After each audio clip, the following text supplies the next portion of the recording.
पिताजी एक साधारण व्यक्ति किराना शॉप का काम करते थे, क्योंकि दादाजी खेती करते थे। उसके बाद पिताजी ने खेती को नहीं अपनाया, केवल किराना शॉप को अपनाया।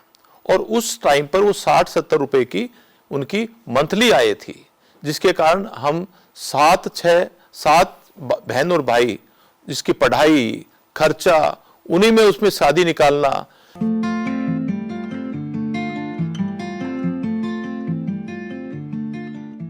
आज मैं जो आपके सामने कुछ बात करने का मौका मेरे को मिल रहा है, उसका मकसद भी यही है कि जो मेरे जीवन में मैंने कुछ, मैं कह सकता हूं कि गलतियां की है, मैंने उन गलतियों को कैसे ताकत बनाया, उसके ऊपर कैसे एक गलती को अपॉर्चुनिटी बदली, वो मैं आपसे यहां सोचा कि शेयर कर लूं, शायद किसी के कुछ काम आ जाए।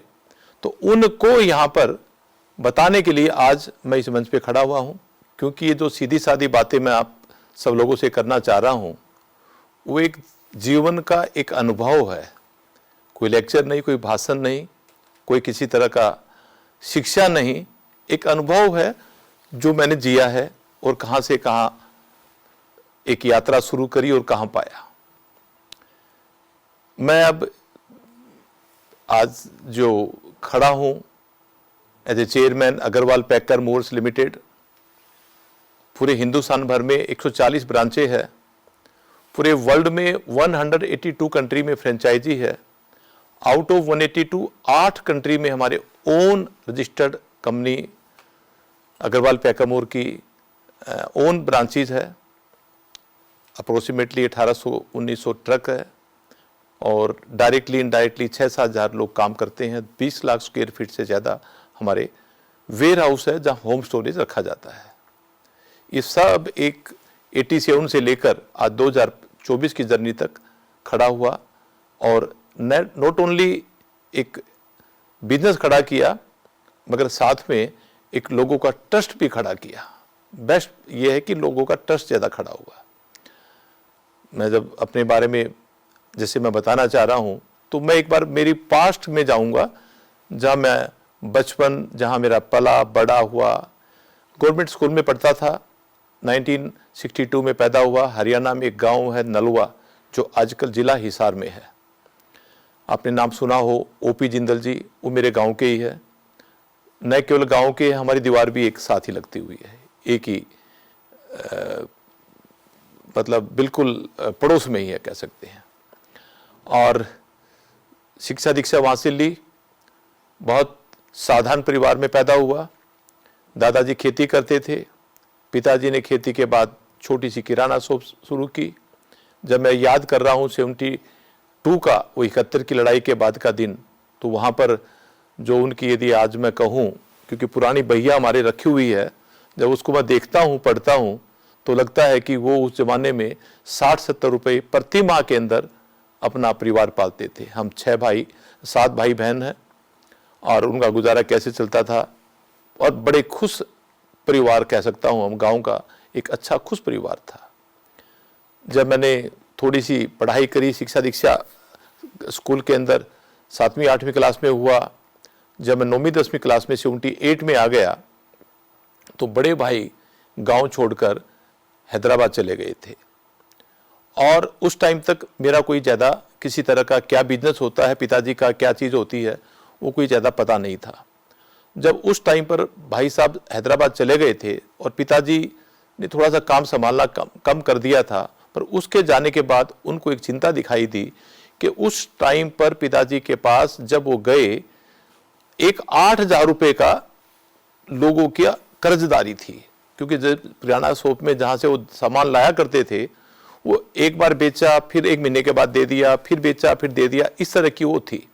पर उनके जाने के बाद वो साइकिल बंद हो गई। तो वो 6 या 7 लोग थे, एक बार घर में आए, कहे कि भाई हमारा वो जो पैसा है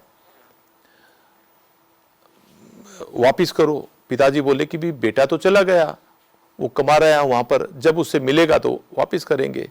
तो मैं भी वहाँ बैठे बैठे पढ़ रहा था, क्योंकि हमारी नीचे दुकान होती थी, ऊपर मकान होता था। तो मैं जब देखा कि पिताजी की थोड़ी सी एक ऐसा है कि वो ना कैसे करे और हाँ करेंगे तो वो कैसे दे। तो मैंने कहा, पिताजी को हम बापूजी बोला करते, बाबू चिंता मत करो, कितना देना है इनका? बोला बेटा इनका 8,000 रुपये देना है। तो मैं छोटी सी आयु का एक लड़का मैं बोलता कि भैया 8,000 तो आपको मिलेंगे, मगर आप ये जो ब्याज और ये कुछ लगा रहे हो ना, ये नहीं मिलने वाला, क्योंकि ये भी 8,000 रुपये आपके हम आराम से किस्तों में देंगे, और मैं अब किसी तरह से पिताजी की मदद करूंगा और मैं कुछ ना कुछ छोटा मोटा काम करूंगा, आप हमारा जो देना है सामान वो कंटिन्यू रखो। तो उनको थोड़ा सा एक कॉन्फिडेंस हुआ। तो मैंने कहा कि हर हफ्ते आपको 4 आदमी थे, 100 रुपये 100 रुपये 100 रुपये देंगे। एक छोटी नोटबुक लाया 10 रुपये की, उस पर लिखना शुरू किया, मेरे इतने बाकी, मेरे इतने बाकी, मेरे इतने बाकी, और हर हफ्ते उसके अंदर 100 रुपये यानी कि 400 रुपये हफ्ता उनको देना शुरू हुआ। महीने के आप सोच लो कि करीबन 1600 रुपये हुए, और वो इस तरह वो कर्जा 5-6 साल में उनका पूरा हो गया। और मेरे को उस कर्जे देने से लाभ क्या हुआ कि मेरे को कमा के देना था, तो मेरे को बिजनेस करना आ गया, छोटा सा बिजनेस। कौन सा बिजनेस? कि मैं शहर से सामान लाता था, एक साइकिल मैंने किराए पर ले ली थी एटलस की, और उस साइकिल के ऊपर 2-3 बैग भरकर, एक में कोई भुजिया, एक में चाय पत्ती, एक में कुछ आइटम, एक में बिस्किट, वो 6-7 गांव में जाता था और उनके पास रख के आता था। अगली बार उन्होंने जो बेच लिया उनका पैसा वापस ले लिया और नया सामान फिर रख दिया।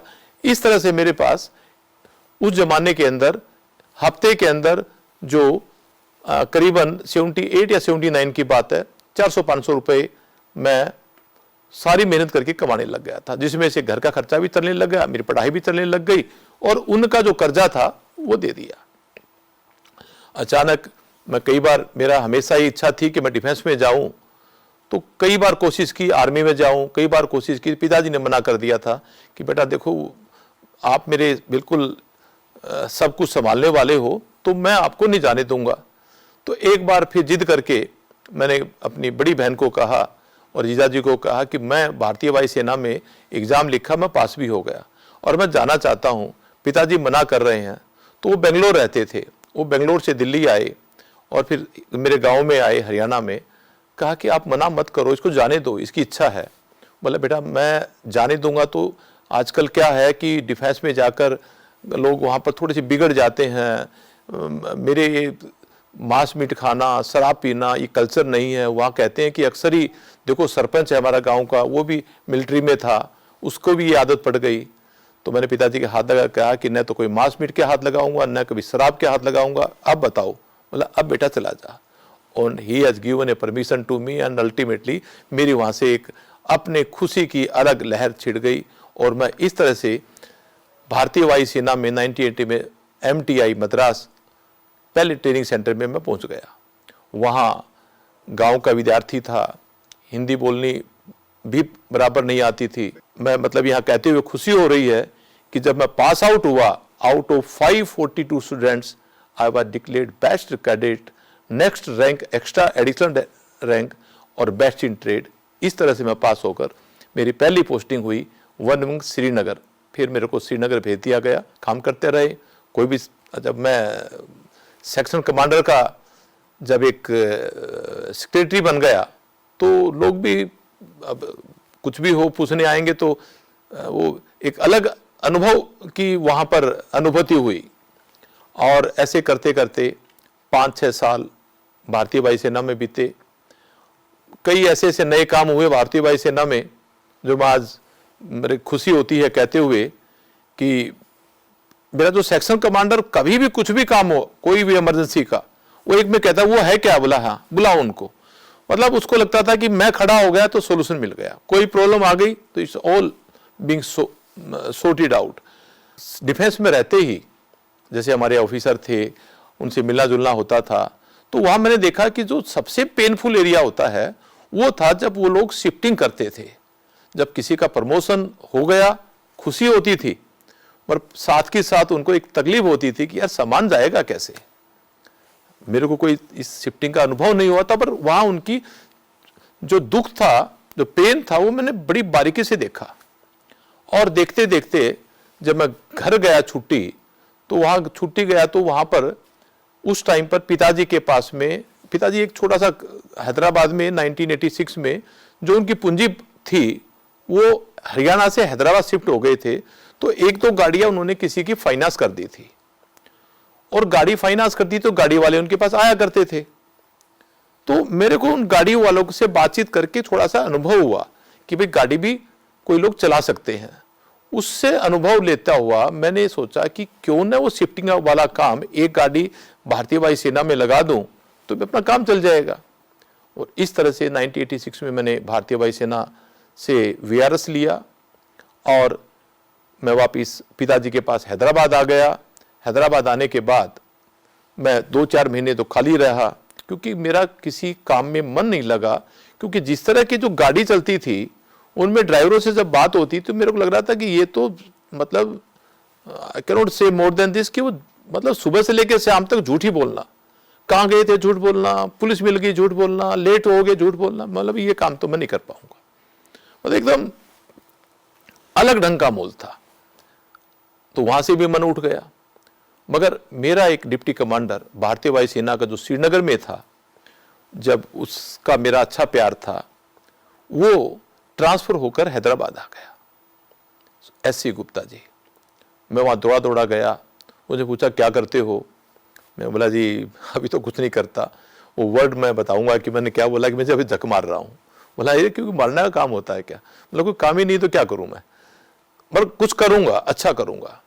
बात करते करते मतलब कि पत्नी भी थी, तो एक ऐसा माहौल बना कि गुप्ता जी ने कोई बस ये कर लो वो कर लो, मतलब ये समझ में नहीं आता। तो जब बात करते करते ये लगा कि पिताजी एक दो ट्रक का फाइनेंस करते हैं, ट्रक वालों से मिलना जुलना है, तो उसमें से बात निकली क्यों ना आप यहाँ पर इतने ऑफिसर है 100-150, हर हफ्ते एक ऑफिसर ट्रांसफर होता है, why don't you take their packing moving.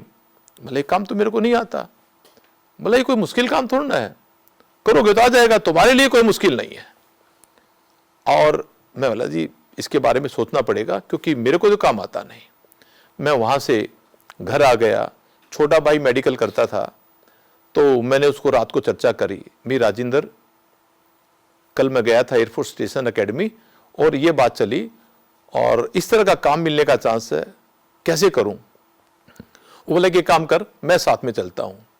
बोला चलो, यहाँ से मलकपेट से सिकंदराबाद, सिकंदराबाद से एयरफोर्स की बस मिलेगी। बोला यार स्कूटर पे चलते हैं। मतलब स्कूटर के पैसे तेरे पास भी नहीं, मेरे पास भी नहीं, क्योंकि वो स्टूडेंट था। हिम्मत करके माँ से 10-15 रुपये ले लिए हमने, स्कूटर में हमने 2 लीटर पेट्रोल डलवाया और वो स्कूटर लेकर हम वहाँ से निकल गए। स्कूटर का नंबर भी याद है, AEY 5299। वो आज तक वो स्कूटर मेरे पास रखा हुआ है, मेरी धरोहर है, जिसके कारण मैंने पहला करियर शुरू किया था।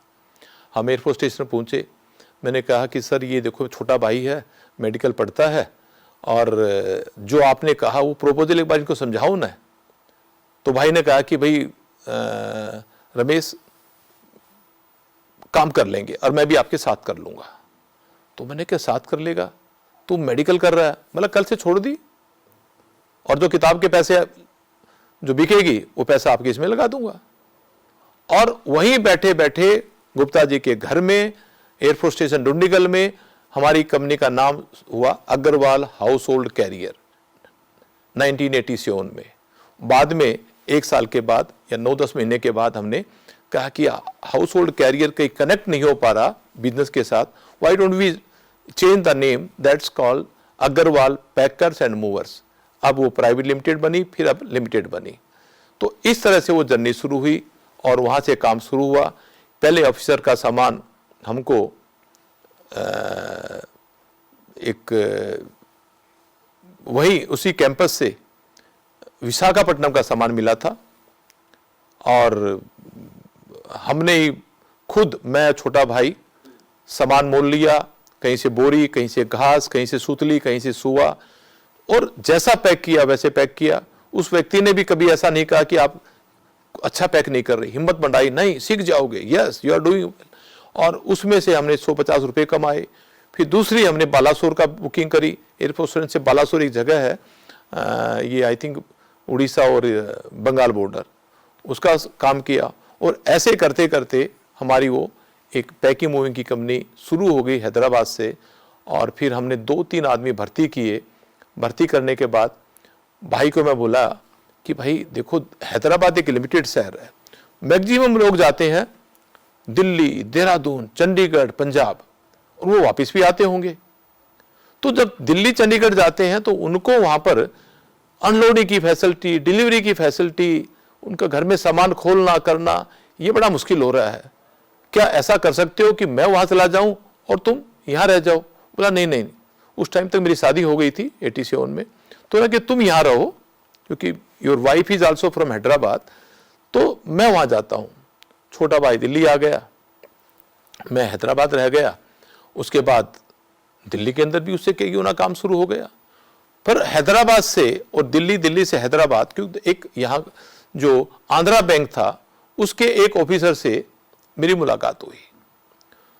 उसने कहा कि भाई आप लोग सुना है पैकिंग मूविंग का काम करते हो, दिल्ली से हैदराबाद, हैदराबाद से दिल्ली, तो क्यों ना मेरा काम कर लो।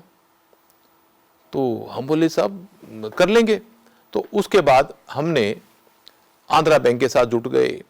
उस टाइम पर एक दो पैकिंग मूविंग कंपनी काम करती थी जो बैंकों का काम करती थी। आप देखो अपॉर्चुनिटी कैसे बनती है। वो पैकिंग मूवी कंपनी जो काम करती थी वो संडे को छुट्टी करती थी, और हर अफसर को संडे को काम ज्यादा होता है क्योंकि छुट्टी मिलती है। तो हमने क्या कि भी संडे को तो हम सुबह 6 बजे लग जाते थे काम करने पर और रात के 12 बजे तक करते थे। तो जो कुछ लोग जो मोनोपोली थी, जो संडे को नहीं करता था, तो उनके काम हमारे पास आने शुरू हो गए। और एक दो लोग तो ये बोले कि नहीं, ये देखो संडे भी करते हैं, मंडे भी करते हैं, सारा काम इनको दो। मतलब ऐसे लगे कि वो हमारी वकालत करते हैं, और हमारा काम उस टाइम बढ़ता गया। मैं फिर हैदराबाद, छोटा भाई दिल्ली, और फिर 91 के अंदर बड़े भाई किसी कंपनी में सर्विस करते थे। तो उन्होंने कहा कि भाई यदि काम चल पड़ा तो हम बम्बे में शिफ्ट हो जाएंगे, लेट अस स्टार्ट बम्बे। मैं दिल्ली आ गया, दिल्ली वाला भाई बम्बे चला गया। जो बड़ा भाई जो ज्वाइन किया था 91 में, now he taken over as a Hyderabad. तो हमारे 3 जगह हो गई, और ऐसे करते करते एक साल में हमारे 16 से 18 ऑफिस हो गए थे, और 3 साल में हमारे 25 से 30 ऑफिस हो गए थे। आज वी हैव 140 प्लस ऑफिस। ये हमारी वहां से जर्नी हुई 91 से। अब मुश्किलें, हर्डल एक नहीं अनेकों आती रही।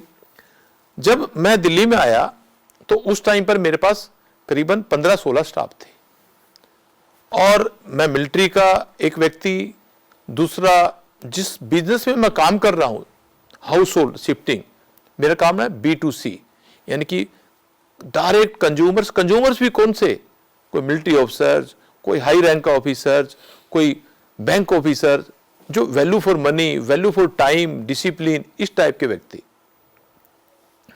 जब मैं मेरे लोगों से काम कर रहा था तो उसमें देखा कि एक कैटेगरी है हमारे ट्रांसपोर्ट इंडस्ट्री में, जैसे मैंने भर्ती किए थे, किसी ने कहना कि गाड़ी कब पहुंचेगी, वो कहता अरे पहुंच जाएगी भाई, दोबारा फोन करता, हाँ पहुंच जाएगी शाम तक। तो मैंने कहा कि गाड़ी भेज दी आपने क्या? बोला नहीं भेजी। तो आप कैसे कहते हो शाम तक पहुंच जाएगी? अरे शाम तक नहीं तो कल पहुंच जाएगी। तो मैं उससे बात करा कि आप झूठ क्यों बोलते हो? बोला सर ये ट्रांसपोर्ट लाइन है, इसमें तो झूठ बोला जाता है। मतलब ट्रांसपोर्ट नहीं है, ये पैकिंग मूविंग कंपनी है, ये ट्रांसपोर्ट से हटकर है। बोला जी आप राम कहो, श्याम कहो, ये कहो, वो कहो, है तो वही है, तो ट्रांसपोर्ट ही। अल्टीमेटली क्या कर रहे हैं हम? माल तो ढो रहे हैं लोगों का। मैं बड़ा चिंतित सा हो गया कि यार इस तरह से तो ये काम चलेगा नहीं, और इन झूठों की फौज के साथ मैं लंबा नहीं खींच पाऊंगा। एक दिन जो यू टर्न मेरा हुआ, मैं वहां से आपको ध्यान दिलाऊंगा कि पहाड़गंज में मेरा ऑफिस था, मैं प्रशांत विहार रोहिणी रहता था, और वहां से मैं निकला, और निकलने के बाद तांगा स्टैंड पहाड़गंज के पास में मैंने 15-20 स्टाम्प पेपर लिए 5-5 रुपए वाले। वो ले जाकर कंपनी में जितने लोग बैठे थे सबको इकट्ठा किया। मैंने कहा कि भाई देखो कुछ चर्चा करनी, आ जाओ आज। वो बोला जी बताओ। बोला कुछ चीज आज अपन ओथ लेंगे, जिसको दिल से ओथ लेनी है वो मेरे साथ खड़ा रहे, नहीं लेनी उसको कोई ज्यादा दबाव नहीं है, इट इज योर चॉइस। बोला ठीक है। सब लोगों को पेन कॉपी दे दिया, एक एक को स्टाम्प पेपर दे दिया, लिखो मैं सोनसो सनोप सोनसो आपकी कंपनी में इस कार्य पद पे काम करता हूं। लोगों ने लिख दिया। तो मैं आज एज ए कंपनी का मैनेजिंग डायरेक्टर आपको हिदायत देता हूं कि कभी भी जाने अनजाने में झूठ नहीं बोलेंगे। मतलब सब बोलना तो पड़ेगा, मतलब जिसको इच्छा है तो लिख दो, नहीं तो मत लिखो। ठीक है सब, आप बोल रहे तो नहीं बोलेंगे झूठ। सब ने लिख दिया कि हम जाने अनजाने में, आज हमारे डायरेक्टर ने कहा कि झूठ मत बोलना, तो हम ओथ लेते हैं कि हम झूठ नहीं बोलेंगे। मतलब भाई तीसरा वाक्य थोड़ा सा बड़ा मतलब कठोर है। अच्छा लगे तो लिखना, मन में भाई तो लिखना, नहीं तो मत लिखना। फिर भी आप झूठ बोलोगे तो उसका दोष पाप जो भी लगेगा अग्रवाल पैकरमूर को न लगकर उसको खुद को लगेगा, उसके परिवार को लगेगा, जो भी उसको सिखाया है उसको लगेगा, मगर अग्रवाल पैकरमूर का दोष नहीं लगेगा। मतलब सब ये तो नहीं लिख सकते, मैं तुम्हारी मर्जी, मत लिखो। तो उसमें से एक धर्मपाल शर्मा वो छोड़कर किसी ने नहीं लिखा। मैंने सारे से पेपर वापस ले लिए। धर्मपाल शर्मा का भी उसमें था और बाकी लोग थे। और अगले दिन जब मैं वापस आया वहां पर, तो मैंने धर्मपाल शर्मा का फोटो बोर्ड पे लगाया, कहा कि he is a promoted next और 8% का इंक्रीमेंट एंड ये कंपनी की एसेट है। वो 93 का दिन है, आज का दिन है। We have more than 6 to 7,000 people working in our company.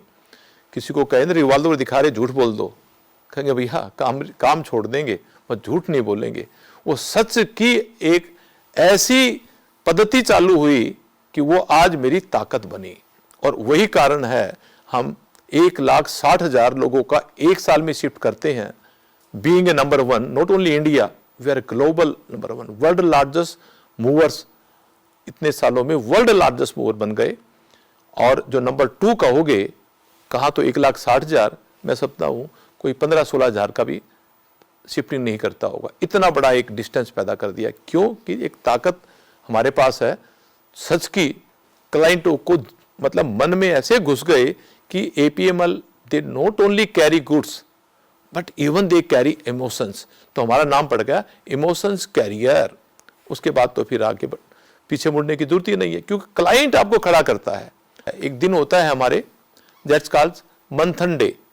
उस दिन होगा क्या, हर महीने के 4 तारीख को हम क्या करते हैं कि पूरे हिंदुस्तान में एक दिन सेलिब्रेट करते हैं, मंथन डे। टाइम फिक्स है 8:30 AM और 9:30 खत्म हो जाता है। कौन होंगे फ्लोर के जितने भी workers, like packers, labour, supervisors, delivery supervisor, सब लोग बैठेंगे। उसके साथ मैं भी बैठूंगा। Will have cup of T, चाय, और उसके बाद चर्चा करेंगे कि क्लाइंट ने कभी कोई ऐसा कंप्लेन तो नहीं किया, क्लाइंट को कभी पेन तो नहीं हुआ। तो उसके अंदर चर्चा होती है। और धीरे धीरे कर कोई चीज आ गई, मान लो 5 पेन हमको लोगों ने बताए, तो उस 5 पेन को एक वर्कशॉप में डाल देंगे एंड वो अगले 4 तारीख से पहले उनको 0 कर ही खत्म होना है। तो हमने सोचा कि जो हमारा लास्ट माइल का कर्मचारी है, जिसको बोलते हैं ट्रक ड्राइवर, वो उसका लाभ कैसे हो, उसका बेनिफिट कैसे करें। तो कंपनी के 25 साल पूरे हो गए थे। पूरे होने के बाद सोचा कि इस व्यक्ति को आज एक ट्रक चालक जो मोस्ट यूजफुल है मगर मोस्ट नेग्लेक्टेड है, इसको मान सम्मान कैसे मिले। जब स्टडी किया कि मान सम्मान इसको इसलिए नहीं मिलता कि हिंदुस्तान में 2012 की स्टडी के बाद एक मिला कि 1,38,000 1,38,000 लोग रोड हादसे से मर जाते हैं। डिफरेंट रीजन है, ड्राइवर ने शराब पी होगी, किसी ने लंबा सामान भर दिया होगा, बट एक मेजर रीजन है, वो है ड्राइवर्स रोड के ऊपर प्रॉपर्ली सो नहीं पाते। एक सामान्य ड्राइवर को 6 घंटे सोना चाहिए, बट वो सो पाता है एवरेज 2 घंटे 50 मिनट। और इस तरह से 26,000 जाने रोड एक्सीडेंट में नींद की वजह से चली जाती है। तो हमने कंपनी ने सोचा कि इसको ऐसा काम करे कि नींद दिलाई जाए। तो पहली बार हिंदुस्तान में एक निंद्रा केंद्र शुरू हुआ, निंद्रा दान केंद्र। आपने अन्न का दान सुना होगा, धन का दान सुना होगा, कई जगह शरबत के दान भी सुने होंगे, कपड़ों का दान, भूमि का दान, पर निद्रा दान के अंदर पहली बार सुना होगा। ये अद्भुत एक हमारी अलग तरह की CSR थी। और जयपुर अजमेर के बीच में एक जगह ढूंढी कि हिंदुस्तान में सबसे हाईएस्ट एक्सीडेंट प्रोन एरिया कौन सा है, तो मालूम हुआ जयपुर अजमेर के बीच में दुद्दू एक जगह है, वहाँ सबसे ज़्यादा एक्सीडेंट होते हैं। 34,000 ट्रक्स अप डाउन करते हैं एक दिन में 24 घंटे के अंदर। और उस जगह को हमने चिन्हित किया, वहाँ पर एक 50 एकड़ का टुकड़ा लेके हमने 12 एकड़ का एक केंद्र बनाया, जिसमें 200 चारपाई, उसमें पंखे, लैट्रिन, बाथरूम, एयरपोर्ट जैसे नाई की सेवाएं, कपड़े धोने की मशीनें, गाड़ी पार्किंग व्यवस्था, और उसमें उन ड्राइवरों के लिए सारी फैसिलिटीज, लाइक वो हमारे मेहमान हैं, केवल उनको कहा करते भाई आपको 4 घंटे प्लस सोना होगा, और इस सोने से आपको यदि 4 घंटे सो लिए तो आपको थैंक यू का बिल, यानी कि कोई चार्ज नहीं होगा, ऑल कम्प्लीमेंट्री, नथिंग। और यदि नहीं 4 घंटे सोए तो देखो बिल दे दोगे आप। तो इस तरह से हमारी पर डे की अप्रोक्सीमेटली कोई 300-400 नींद शुरू हो गई, 10,000 नींद महीने की हो गई। और इस नींद के बाद मालूम हुआ कि 20 या 21 जाने अदरवाइज जाती थी। ये केंद्र ना होता, इस केंद्र के कारण 20-21 जाने बच गई।